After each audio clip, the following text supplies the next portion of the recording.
Happy Thursday, and thanks for being here. And I hope you've been able to enjoy today in some form or fashion. It indeed has been a beautiful day in the neighborhood, the likes of which, to this degree, we won't see for a little while.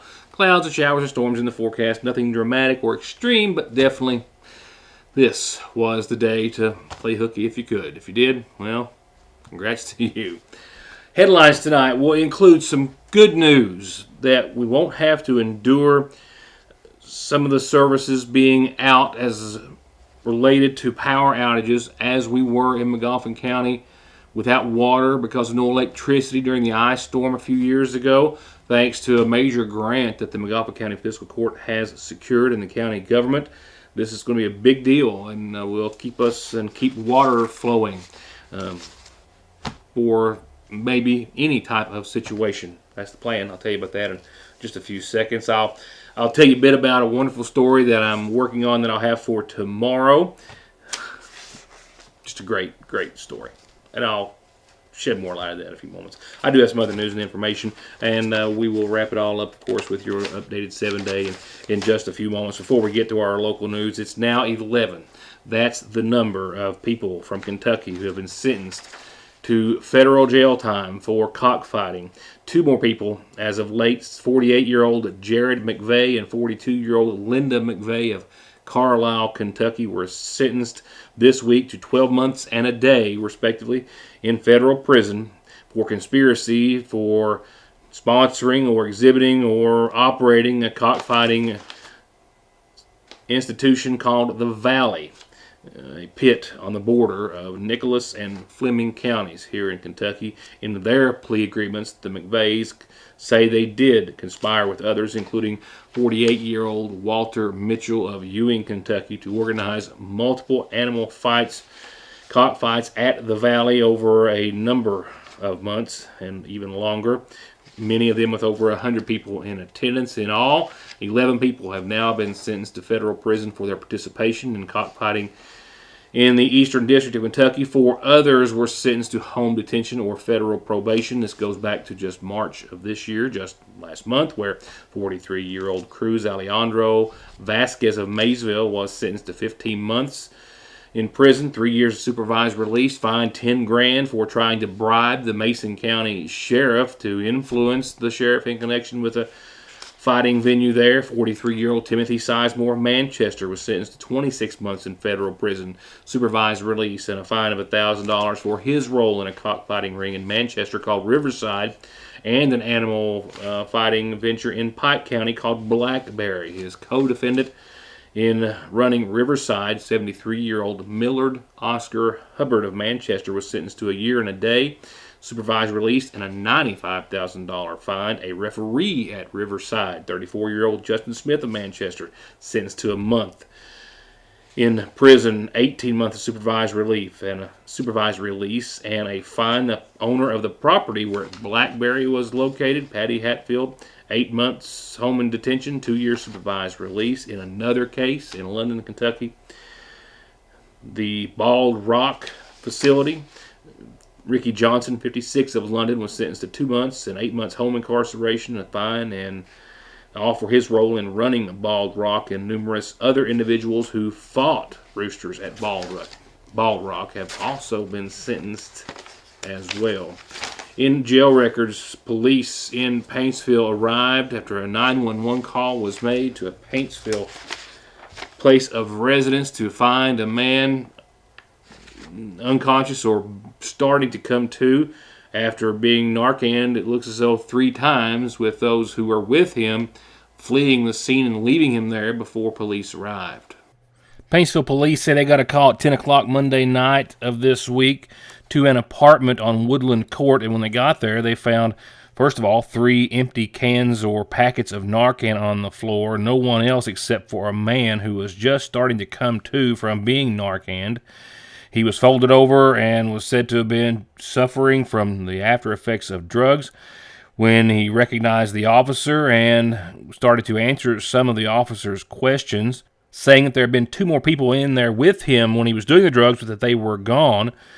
stating that the drugs that he had taken were in the bathroom where the officer found what he believed to be a packet of heroin, while witnesses on the front porch of a neighboring residence saw people later identified by police as 36-year-old Jeffrey Blair of Staffordsville and 29-year-old Kenesha Blair Janes of Flat Gap run from the apartment and then run into another and hide from authorities before they got there, the officer seeing one of them peek through the windows, watching him as he arrived.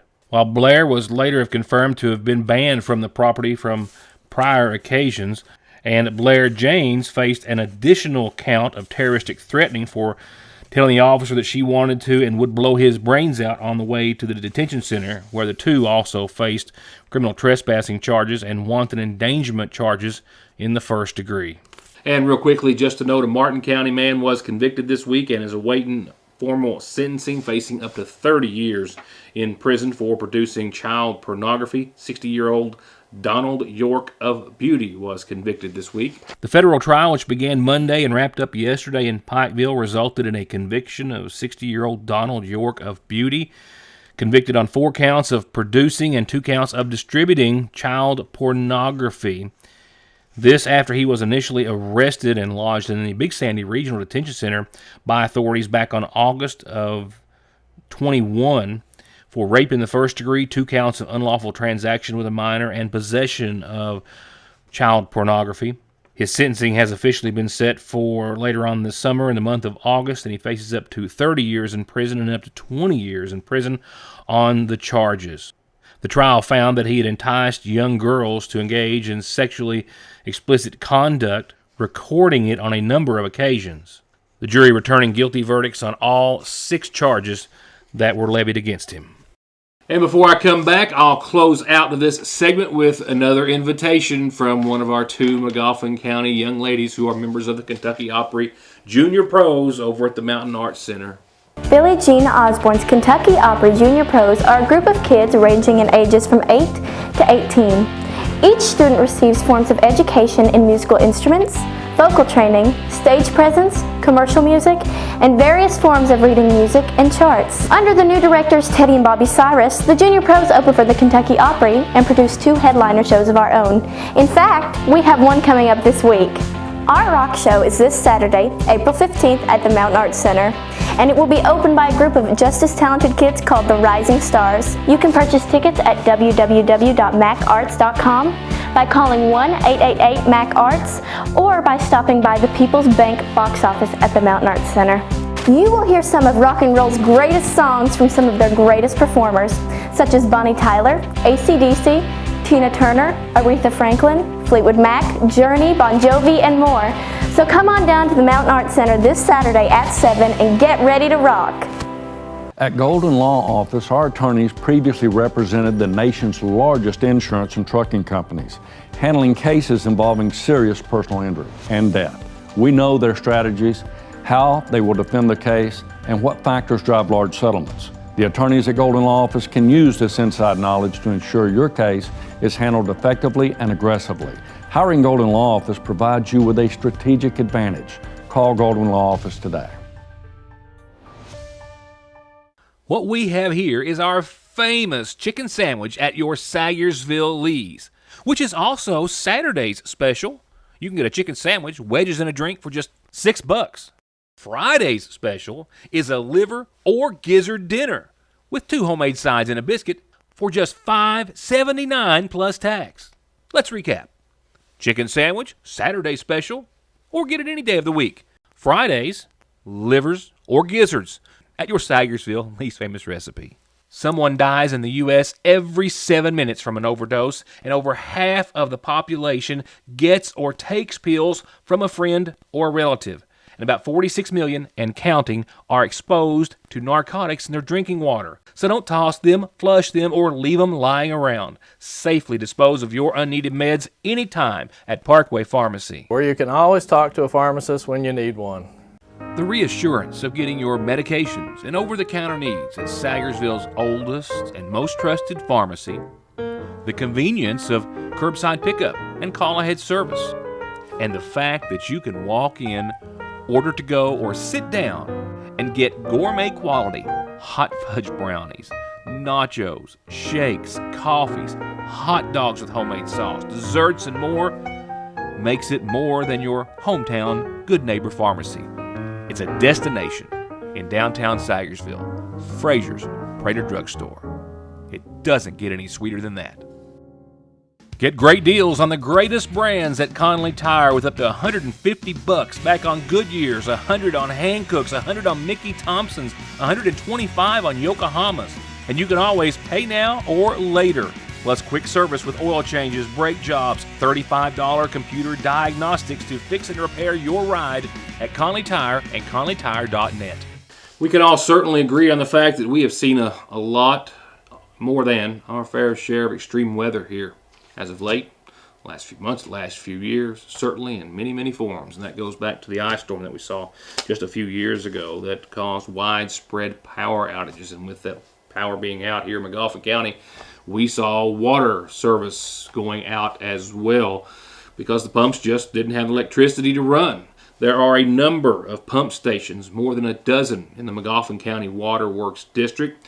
There are a number of tanks, storage tanks, of course, which all comprise of that system, and that's, of course, in addition to the water treatment plant here in Sagersville, which produces water for Sagersville and the entire county in their storage tanks, and it all takes electricity. When the power is out widespread, it also means no water, as we saw and had to endure for a number of days. However, a significant and major grant through FEMA that has been obtained by the county will go to see that may never happen again. Over $100,000 to see a permanent generator, at least one, maybe more to come, and at least one, maybe more to come as well, as the judge will explain, mobile units, which will be able to keep those water pump stations running, filling those tanks, and even when the power is out, keeping us supplied with water. If you remember, when we had the ice storms in February, I believe it's February 21, we had power outages all across the county. And what that done is that turned the pump stations off that supplied water to the entire county. Without having those pump stations in place, pushing water into the tanks so that we could have the gravity feed water all over the county, the tanks got depleted. And under a normal power outage where it's in one section of the county or the other, a lot of the tanks are in a loop, if you will, from one section to another. So if one power goes out in one part of the county, the tank in another section can feed back to those areas and not have any break in service. But when we had that county-wide outage, all the tanks got depleted pretty rapidly because they couldn't be refilled. So what we done, after about 6 months to a year, FEMA has a mitigation program where you apply for projects or grants to get to mitigate an issue. And I was speaking with Alan at the Water District and with Ashley Sire that works for me, and we came up with getting generators or having roaming generators that we can transfer from one to another so we can keep them full. Or at least enough water until the power outage is over. And what we came up with was an application to FEMA under the mitigation grant to have one permanent generator installed at the pump station on Route 30, because that's going to feed the 2 tanks now that we have with the additional new one for the industrial park. And should we have, at some point we will have businesses on the industrial park, there would be no change in that. They would have continuous water supply. But then we got a mobile. And what we're going to do at the mobile is install docking stations at the pump stations in 4 locations. That way we can roam around from one to another and fill those tanks, and then they'll supply and fill the loop. Now, it's not going to have all the tanks and pumps done at this first go around, but we will have at least 4 of them, and then as money becomes available, we'll start adding docking stations at each of the pump locations all across the county. That way, if we have a county-wide outage, as long as the generator's working inside our water works and they're able to make water, we'll be able to push it out. And I think that's going to be a major benefit to us should we ever have another catastrophe like we had with that ice storm. It's an over $121,000 project, and the federal share of this project, 90%. leaving the county only 10% of that to have to cover, which is a very good deal. Not as good, however, the current state of the world in regards to the generators in question being on back order and unavailable for, get this, 73 weeks. They're hoping that will be updated and narrowed or shortened between now and then, but bottom line is that the money is in place and will be coming to help support water service in McGoffin County sometime. More news to come right now, tonight's Farm Bureau calendar. First, a reminder, we'll be talking much more about it, and if you haven't been contacted by a member of the McGoffin County Rescue Squad as of yet and know you want to help, feel free to reach out, 349-5500 or 496-7981, as the 45th annual McGoffin County Rescue Squad Media Auction is coming up May 4th, 5th, and 6th. And if you can help support the squad, especially in memory and honor still of our lost Captain Carter Conley, we would encourage and hope that you would do so, and thank you for that. 349-5500 is the number at the station. The 10-year anniversary of the Dawkins Line Trail is coming up, not this Saturday, but the next, April the 22nd. They've got a hike, they've got a horse ride, they've got a bike ride all planned, and a lot of other fun things to do. It all starts that morning at 9:30. We'll be talking more about that, but mark it down, the 10-year anniversary of the Dawkins Line Rail Trail, and First Lady Jane Bashir, former First Lady Jane Bashir, will be here. Of course, that was one of her big projects, and she will be coming back to McGoffin County for this wonderful event. Water into Wine Food Pantry is serving next Wednesday for their regular commodity date, and then they will do so on next Thursday for their senior commodity date. And this just in from just across the way over at the McGoffin County Senior Citizen Center. Their commodity day will be next Thursday, the 20th, and they will be on the inside of the building at the picnic tables in the back of the community center. As always, they desperately need help. If you got an hour or two or three to spare, it's a wonderful, fulfilling thing to do and just a great cause, and you'll get a good little workout too, not going to lie. You get your exercise in, get those steps in.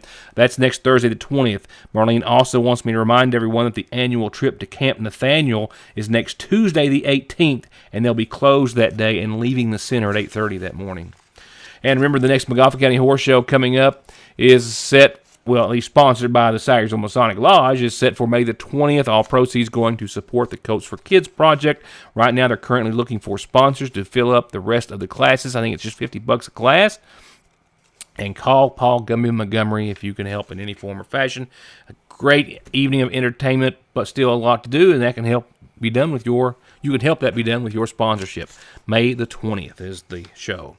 And we can help you get that announcement heard, get the word out for whatever you have going on, or for that special birthday or anniversary wish that you would like to pass along. And we'd love to do that as well in print in the Sagersville Independent to keep wedding announcements and birth announcements, birthdays and anniversaries, a tradition in the paper going. So please send those to Heather at SagersvilleIndependent.com. From there, 2 funeral service announcements this evening, beginning first with a reminder of services to be held tomorrow at 2 o'clock for Timothy Tim Williams of Sagersville, who passed away earlier this week, survived by his wife Brenda, his daughter Holly Joe, sisters Janet Williams, Tammy Roark, and brother Rick, as well as 2 grandsons. Services Friday at 2 from the Elk Creek Free Will Baptist Church. That's tomorrow.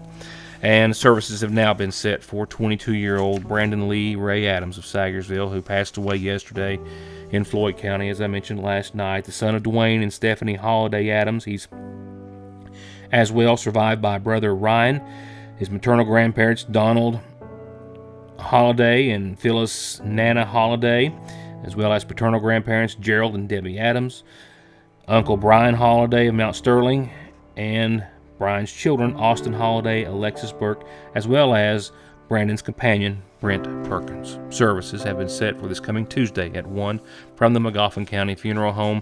Visitation will be Monday evening, the night before, from 6 till 9.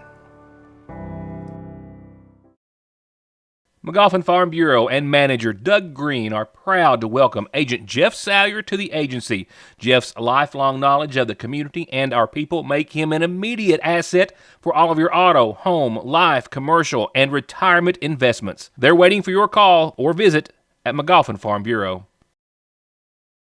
Hello, I'm Dr. Cheryl Stalder Cheney, podiatrist currently located in Syersville, Kentucky. I've been servicing patients within Eastern Kentucky for the past 20 years. Our feet are the foundation for everything we do, and whether you're suffering from fractures or injuries, need custom orthotics, diabetic foot care, sports medicine, heel pain, wound care, or anything else foot related, relief is just one step away. Welcome to Hope Family Podiatry Center, where we take care of all of your podiatric needs. Located on the Parkway next to Hope Pediatrics. 2 locations, 2 ATMs, too much history, over 120 years, and just too many reasons not to trust the oldest, only banking family that exists for the sole purpose of helping your families, our friends, grow financially and securely. Lean on Syersville National Bank for any of your home, auto, commercial, retirement, or online banking needs. And let us help you make your dreams come true. Spring is always the most colorful season of the year at the seasonal shop. Come see for yourself. Gorgeous new clothes for everyone. Bright, flowy tops and dresses. Something perfect for Easter. Fun flare leg jeans and new styles and arrivals every day. New sweatshirts and shorts and tees by Royce, Ridge & Holler, and others. And little sleepies are here, all in an incredibly comfy, cute, and durable bamboo viscose material. All this and so much more that you just have to see this spring at the seasonal shop. There's no missing that this is the new McFarland and Tinker Law Office location on the Mountain Parkway in the former Farm Bureau building in Syersville, just like there's no denying that their nearly 60 years of legal experience has won their clients millions and millions of dollars in disability, auto accident, and wrongful death cases. It's where your case matters to you and to us. McFarland and Tinker. Also, Griffey approved. Tired of long-term commitment plans? Then Appalachian Wireless has the new plans for you. No credit check, no contracts, and most of the features are postpaid. It's Forward Pay, the simpler way to do wireless on the region's premier cellular provider. And it starts as low as $19.99 per month for unlimited talk and text. At 5 gigabytes of data for only $29.99 per month. Or at 10 gigabytes of data for only $39.99 per month. Or go with unlimited data starting at $64.99 per month with 25 gigabytes of high-speed data before being throttled. Because we are you. We are Appalachian Wireless. Believe it or not, I can recall when I was 9 years old. I think most of you can. Certainly, I recall liking to draw and doodle and thinking I was pretty decent at it. By this young lady's standards, I was not.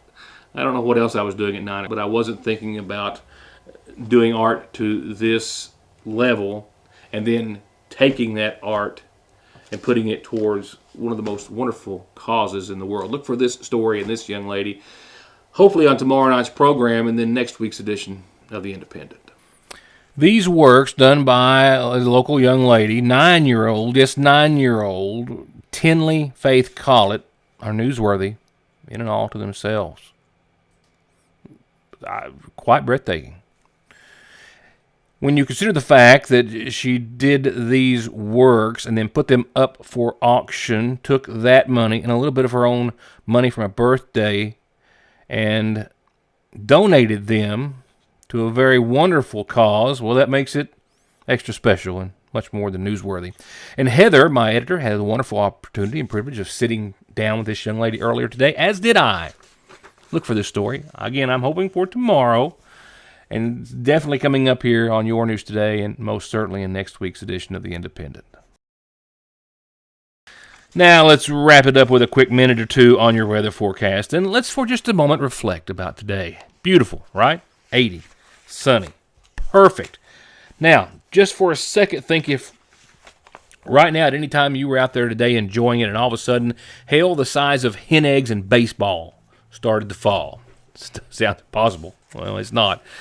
Today's date in weather history, back in 1972, that was exactly what we were seeing in parts of eastern Kentucky, Floyd County, recording hail the size of hen eggs, baseball-size hail, and high winds in parts of Pike County, Floyd County. As well, heavy rains causing significant flooding in the Leviza Fork, 5 feet above flood stage. 500 homes and 4,000 acres flooded from a storm system. Again, on this day back in 1972, there's a little food or weather for thought. Nothing Nothing like that happening in our 7-day. However, nothing like today necessarily happening in our 7-day. Saturday, we'll have some bright spots, but there are some showers and storms in our forecast. Let's go ahead and get to it tonight. 52 degrees. We will see partly cloudy skies, wrapping up a beautiful Thursday, and a 20% chance of showers, but that window is not until well after 2 or 3 in the morning, and that carries us into your Friday, where we have shower and thunderstorm chances, mainly after 1 o'clock tomorrow. We will see mostly cloudy skies, not much sunshine tomorrow. We'll top out right around 74. Rainfall amounts a tenth to a quarter of an inch unless we see a thunderstorm pop up, and it's on the realm of possibility tomorrow, to the tune right now of about 60% in the afternoon. Tomorrow night, a chance of showers and thunderstorms before 4, and then continuing there with mostly cloudy skies thereafter. 50% threat during that time frame, and we're talking about maybe another quarter of an inch of rainfall, with the exception of a thunderstorm, for the rest of your Friday and overnight. Saturday, shower and thunderstorm chances 1 o'clock or so. It should be the last of them for a little while, and then I think we'll see the sun come out, and we'll see 78 degrees. Like I said, some back and forth on your Saturday, starting off with some clouds, some showers, maybe some light storms, and then some sun, and heating up to about 78 degrees. As for Saturday night, we will see a continued chance of some showers and thunderstorms that will ramp up into your Sunday, and Sunday looks to be more cloudy and more filled with showers and possible storms than not. An 80% chance of showers and storms, cloudy skies. Temperatures holding into the 70s, but down to about 74. So first half of your weekend, not so bad, a little slow to a start. Second half, not so much. We start off next week, though, on a pretty nice and much cooler note compared to today, but dry and sunny, or mostly sunny across the board. 61 Monday, 67 Tuesday, climbing still to 75 Wednesday, and 78 on your Thursday, with nothing but sunny or mostly sunny skies each of those 4 days, and hopefully for the remainder of next week, but that's a little too far out to call. That'll wrap it up for tonight. Enjoy the rest of this beautiful Thursday, and I'll see you here tomorrow wrapping up this week for more of Your News Today. Again, good night, and thank you for watching.